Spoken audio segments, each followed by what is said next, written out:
Welcome to another Saturday workshop at the Anti-Fragility Health Clinic. My name is Charles Sina, CEO of Anti-Fragility Health. So welcome, thank you. We made some changes today.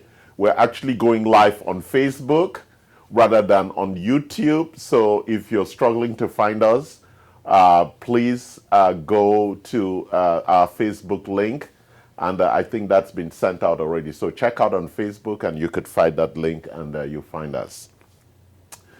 Today we're going to be continuing our topic on gastrointestinal imbalances and specifically on digestion and absorption, which is one of the 5 areas we've talked about if you've been following our most recent workshops. But let's start where we normally start, from the beginning, about longevity. Why are we doing these workshops? It is our focus around longevity. And what's longevity? It's about living a long and healthy life. And there are 2 aspects to it, long and healthy. Both are the very important components, and we want to make sure that we address it. Most times we spend a lot of time on the healthy part, and then we focus on the length part. So there's the health part, and there is the length part. So it's really important we understand both of them. We spend a lot of time on the health part because once you're healthy, then we can do a lot of work on the length part. But if you're not really healthy, length becomes a very big challenge. So healthy before length. So you want to have a healthy to live a long life. There's no point living a long life if you're not healthy. It becomes really painful. And actually, most of the chronic illnesses will kill you before you get to any kind of long life. So let's go back. We all know the number 1 killer, cardiometabolic, kills most people in the 60s and 70s. So if you're not healthy, the long life issue becomes a very challenging one. So let's walk through. We've spoke about this before, longevity, 2 components, health span and lifespan.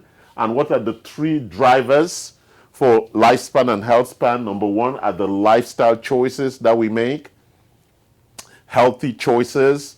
Everywhere we talk about this stuff, it's about sleep, very challenging topic, sleep, stress, exercise, nutrition, our thoughts, a lot of different things to deal with around there, how to have a healthy lifestyle and making the correct lifestyle choices and the changes around that.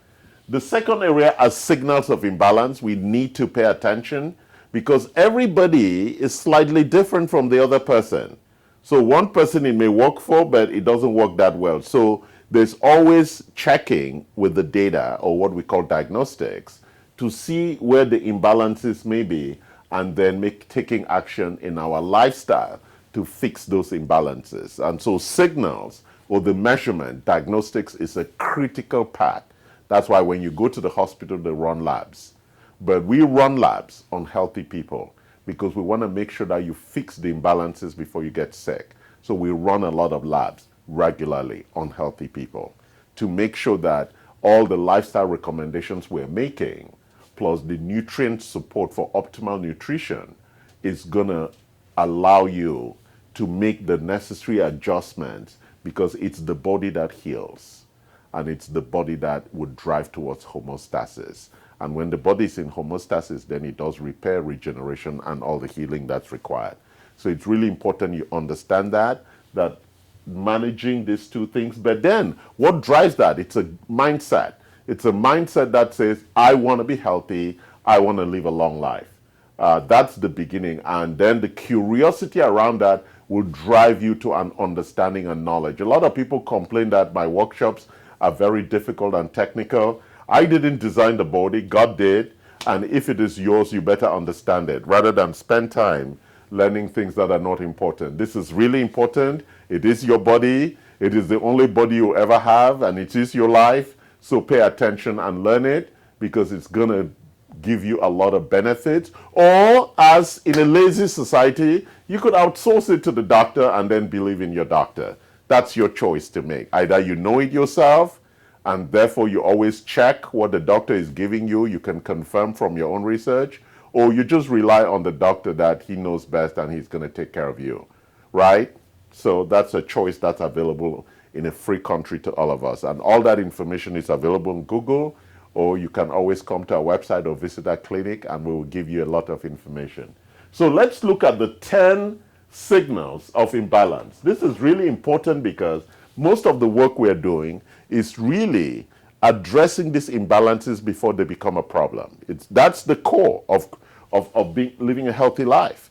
You want to make sure you stamp on the imbalances before they become a big problem. So we've broken them into 10 areas. That allows us to look at our nutrients, our interventions in the appropriate way. So what is the first imbalance? Cardiometabolic. I told you most Americans die from cardiometabolic. Gastrointestinal. Today, one of the areas of gastrointestinal we're looking at it, digestion and absorption, very critical. That's a source of nutrients. We have pain and musculoskeletal. We have immune systems, stress tolerance, energy systems, circulation systems, cognition systems, toxicity systems, and hormone systems. Those are the 10 areas. And our workshop series is going to take us through all of those 10 areas over the next months and months and months, because each of these are really big topics and we need to understand. So let's get on with digestion and absorption. And today you're going to find out a lot of things about digestion and absorption that you didn't know. So we're going to start at the top. Proper nutrient intake. That's at the top here, right? The mouth. We're going to be looking at some of those major areas, but I want to walk you through what digestion and absorption is. So when food comes in to the mouth, or we see food, there it begins what we call brain signaling, intercellular signaling. We're beginning to sense, oh wow, food is here. Oh wow, you know, we begin to swallow. The mouth begins to prepare with the digestive, with the salivary juices that are going to help with mastication and chewing and all of that. So intercellular signaling, even the stomach and the liver begins to prepare with the bile and everything. So the whole body, using the enteric nervous system or the vagus nervous system, gets ready. We saw food, food is ready, we're going to eat. So the signaling part is really critical to get everybody. And let's look at what's happening with regard to signaling. In the neural area, which is the enteric and the vagus nervous system, the enteric that actually manages the nerves, that manages direct from the brain, all of these organs connected. And now thinking about motility. We chew and we swallow and motility begins, because we are not there pushing the food down, but that process of motility, which is, we call it peristalsis, which is the food now begins to slowly migrate down this very long chain. It's called motility, right? And for some people have problems with that. They chew and they cannot swallow. So we need to address that. So then we have nutrient handling, right? Because our food are macronutrients. We're eating carbohydrates, proteins, fats, fiber, water. So the body has to know how to manage and combine all these things appropriately. And then there's the gastric acid secretion, right? That begins. On the hormonal side, we have gastrin, which will drive the pepsin release. We have secretin, which will drive the bile release from the liver. And we have CCK, which begins to drive the digestive enzymes, the release of these digestive enzymes. And then on the other side, we have paracrine. It begins to release histamine for the HCl acid, and sanatosin, which also releases pepsin and the acids that are going to break down the proteins, and then B12 absorption. B12 absorption, imagine, we are calling that out already. A very, very important, as we know, for folate and homocysteine management and metabolism. Very, very important. Then we go to the next step, which is now we have these digestive secretions. HCl, which is the hydrochloric acid, which is at the top of the stomach. Bile, which is going to be responsible for fat breakdown, right? It comes from the liver. And all the enzymes, pepsins, amylases that are going to break down carbohydrates, proteins, and fats. Those are the key things that are going to be broken down. Those are the micronutrients. And then mucus that allows all these things to be mixed properly so that they begin to flow appropriately. Very, very important. And then what starts making them flow is motility. We don't do it. It's the brain now begins to drive everything through this interesting architecture. We are not aware. All we just know is that, oh, I'm full. And that's why you shouldn't eat too fast. That's why you should chew your food longer and give the body time to begin to migrate the food down slowly. You know, Thich Nhat Hanh says that you should chew each spoon of rice 100 times. That way you don't eat too much and you give the body the time to manage motility. Then digestion takes place because all the digestive secretions are in place, and then finally absorption. But let's really look at the 6 major areas that this is all happening across. So we have the mouth, right? The food goes in, the proteins, the carbohydrates, the fiber, and the fats, they go in. And that's why we say we need to chew the food properly. The mastication and chewing of the food is really critical. That's why Thich Nhat Hanh was saying you chew a spoon of rice 100 times. It would break it down and really integrate it with the salivary enzymes plus the mucus so that it gets ready for the digestive process and it begins to move into the stomach where the bile and the micronutrient absorptions is going to begin. And the breakdown of, in the stomach, we're breaking down the fats, the proteins, and the carbohydrates. As we are breaking them down, absorption begins. Then we move into the duodenum. The duodenum is this curl of the intestines that begins after the stomach, where micronutrients are being absorbed now out of the food. Really important we understand that. And then we go to this big junction, the jejunum, where the amino acids, fat, and the monosaccharides, these are the breakdowns of, because proteins are broken down to amino acids, fats are broken down to short or long chain fatty acids, and carbohydrates are broken down to polysaccharides or monosaccharides. So that's what happens when the digestive enzyme work on them, and then the body can begin to absorb. And then when they get into the ileum, the bile is now reabsorbed back to the liver, and B12 is also absorbed. And then they get to the colon, and that's where most of the absorption happens, and ensures that everything is carried into the bloodstream and taken to where it requires to go. But it's very important that, as we talked about earlier, the intercellular signaling around nutrients is critical, because when the nutrients are now in the bloodstream, it is the vagus nerve and the intercellular signaling that says B12 is required in that particular area urgently. Vitamin K is required there very urgently. Vitamin D is required there urgently. Magnesium is needed here. So that signaling and the management is that neural component that's driven by the enteric system. The enteric nervous system is the one that manages what we call nutrient sensing and the management. So the blood is just there as a roadway. The bloodstream is a roadway managing. The traffic manager is the nervous system that is saying, magnesium, this is your exit. Exit 5, magnesium. Exit 6, B12. Exit that, right? And then they keep recirculating, because even though the critical areas may need B12, there are some other areas that may not need it, right? Because the body is driving nutrient absorption based on need. And what is the issues around need? Repair, regeneration, and prevention. What we call optimal nutrition, right? I'm gonna take a step back to some fundamental things we've talked about before. There are two major things that drive the architecture of life. One is metabolic reserve.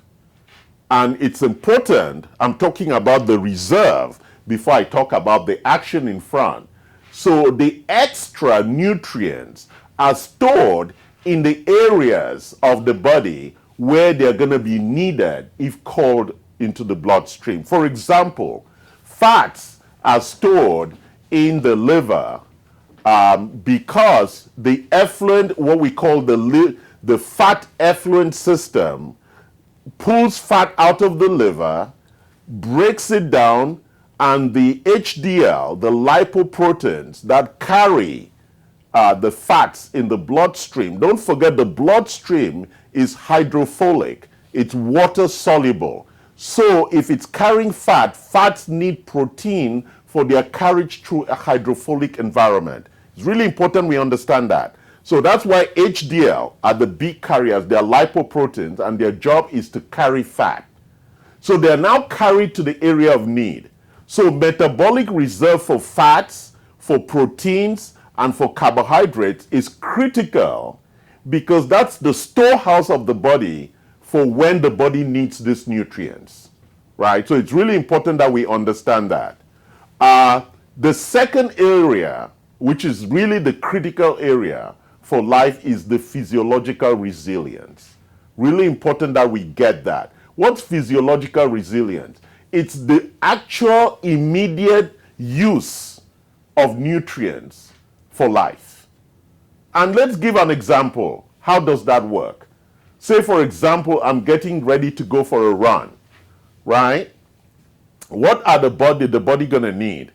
The body is going to need nutrients, it's going to need sugar, and it's going to need fats, right? Because for the different aerobic or anaerobic processes, the body or the mitochondria and the cell uses different things for energy, either fat or sugar. And so those things need to be available in the bloodstream or you're going to faint and collapse. So when you start running, right, now the arms and legs are moving, and what's happening? HDL is carrying fats, lipoproteins in the bloodstream, transferring it to the LDL, and LDL is taking it in the muscle straight into the cellular tissues, and they're breaking that fat for energy. Really important system. Already, the glucose already is in the bloodstream, and glucose is carried also by fat so it can actually enter the cells. Because the only things that can cross the cellular walls need to be liposomal, need to have fat around them to cross the cellular boundary. So really important that we understand the systems and we understand how nutrients actually get to where they need to get to, which is at the cellular level, right? And that is where, as the body then creates energy with mitochondria, ATP process, right? The adenosine triphosphate process. That energy is what's required now to take the amino acids for repair. And the fats as kept in the areas where they need for protection and also for energy. Carbohydrates and fats are to drive the energy of this system. And how do you know? Look at your basal metabolic rate, which is the amount of energy that the body uses to be at rest, and the active metabolic rate, so you see the energy that the body requires to be in motion. Those two energy levels tell you how much power generation this body requires. Proteins are the special boys because the architecture is built from proteins. Carbohydrates and fats that we see stored here are for the metabolic reserve.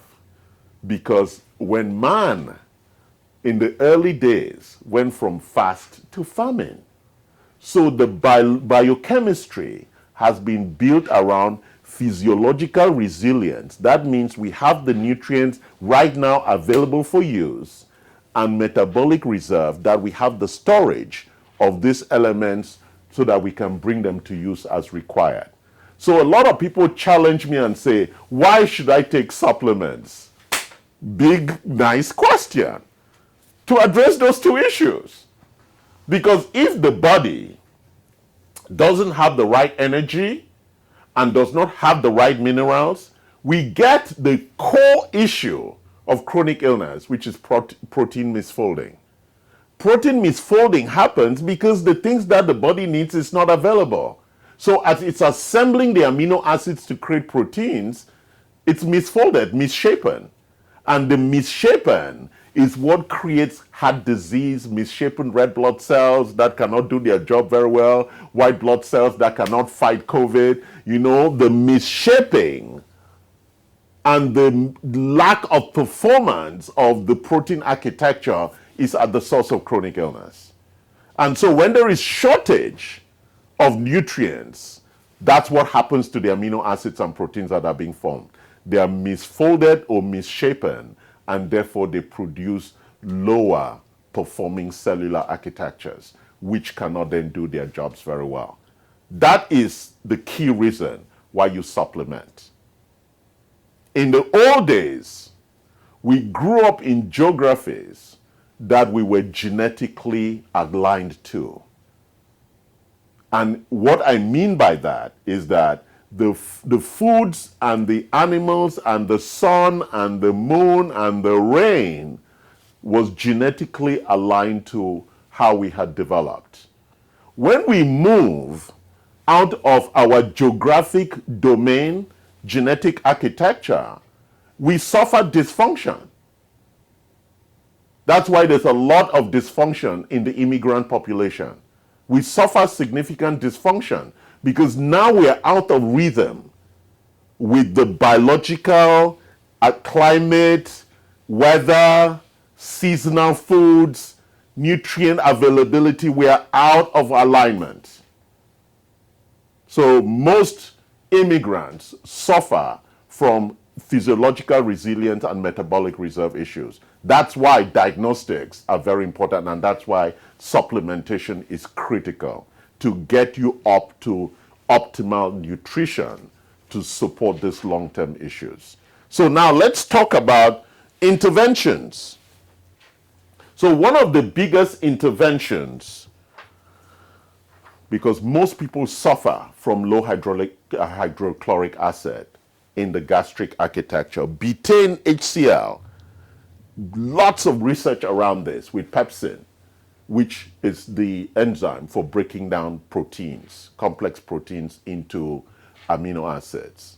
The most important supplement in your portfolio, especially if you're aging or if you're an immigrant, you should have that, because the potatoes grown in America, I'm not genetically attuned to digesting them. I didn't grow up here. I wasn't born here. I was born in Africa. So the sweet potatoes in Africa, because we don't have Irish potatoes, the sweet potatoes in Africa, I'm genetically attuned to the digestion and absorption of them. It's really important we understand that. If you don't like it, I'm sorry. I didn't create it. He created it. And that's why, as the Dalai Lama said, you were born in a geography for a particular reason. And if you visit another geography, you're a visitor, you're a guest. It's not your home. You have no rights outside of your geography. There's a reason why God born you in your geography. So you stay in your geography, and when you go to another geography, you are a guest. You behave like a guest. You don't have rights. So let's look at a couple of digestive enzymes that I use from Orthomolecular. I use digestive enzyme V because as we've walked through this whole process, as an immigrant in a strange land, and at my age, I have digestive lack. So most times when I eat, I have bloating or gas or just constipation, just persistent. Most of the issues, most people have GI issues. And that's the big issue. We don't have enough of the right digestive enzymes to break the complex micronutrients that we're taking in. On top of that, We are eating gluten. I could call it the big enemy, but we can't run away from it. Bread, pasta, and a lot of the grains have gluten. It's an enemy to all of us. We have something for it that helps break down the gluten, but you know gluten is the big enemy. It causes leaky gut. It's a very dangerous thing. And if you see most of the top tennis players, I know personally from research, don't eat gluten. And Novak says that when he stopped eating gluten, his performance in terms of stability, mobility, and stamina tripled just from not eating gluten. His energy, the cellular performance, because we now know from research that gluten kills mitochondria. So it actually reduces cellular performance. It's really important we understand this. I know we all love pasta, we all love bread, and all those funny things. So if you're going to do it, because sinning is a good thing, right? Once in a while, sin with joy and take your spectrozyme to break down the gluten. We spoke about motility, right? A lot of people feel congested in the stomach. They eat and it's like everything is sitting there. It's because the enteric nervous system is no longer managing motility and peristalsis. So we have products for motility. It's called Motility Pro, right? Very aptly named. And then we have this one that everybody's in love with, that you take the super aloe and you're like, whew, it's like smooth move tea. How many people take smooth move tea? It should be something you take every day when you eat. Smooth move tea helps move smoothly, right? That's why they call it smooth move tea. It's a very popular tea and most people take it, right? It also works like super aloe. It really helps, and this comes also with a lot of bioflavonoids that are really calming to the overall system itself as it's pushing through, right? And then we know phosphatidylcholine. We all know that the choline architecture in the stomach is a big, big gap. That's why supplementing with choline is really critical to address that choline imbalance. And then we have a good product here which supports bile flow. You know, bile flow, we don't excrete bile. Bile is secreted by the liver to support fat metabolism and reabsorbed. But as we grow older, we're losing the right amount of bile. So when you eat fats, you want to make sure you have the right amount of bile that's going to help into the breakdown, like butyrate, into the short chain fatty acids that are really critical for supporting a good cognitive architecture, good fats, right? 80% of this is water and fat. And to keep this brain working really well, as you know it, mine is optimized, I take the good fats and I drink good water. So really important. So I've taken you through some of the key supplementation that would support digestion and absorption. As I close on this topic this morning, this is one of the most important areas in GI, gastrointestinal imbalances, digestion and absorption. God designed it very clean. If most illnesses arise from this, because a lot of people eat, there's no absorption. Or they're absorbing, or they're eating, and it's all flowing into their bloodstream and causing allergies and this and that and that and that, right? So having proper diet and absorbing it, you know, somebody said you are what you eat, as long as you're absorbing what you eat. So you can be eating well. The question is, are you absorbing it? If not, you're wasting your money buying Trader Joe's and Sprouts and all of that, right? So absorption is critical to the digestive process, because if not, you're wasting money buying $9 or $20 for avocado oil if you're not absorbing it, right? So it's really important that all that money we're spending on organic and amazing products, that we make sure we're actually absorbing them. If not, it's all being flushed into the bathroom when number 2 comes out. When you take Motility Pro or Smooth Move and you release, whoo, all of that money you spent at Trader Joe's goes into the bathroom. Okay? So absorption is critical to make sure that the nutrient flow. And part of the critical way to really address motility is to slow down mastication. We need to chew slowly. I know Thich Nhat Hanh says chew a spoon of rice 100 times. I know, but if you can do 10 times, it's good enough. Most Americans chew twice. And so the food is not masticated enough with the salivary enzymes to allow the stomach to break it down for absorption. So chewing is a critical part of the process. I know we live in a country where everything has to be done quickly, but food eating should be the slowest thing. If you go to the village, they take forever to eat. They take their time. You've been to Italy, to Spain. They eat for hours.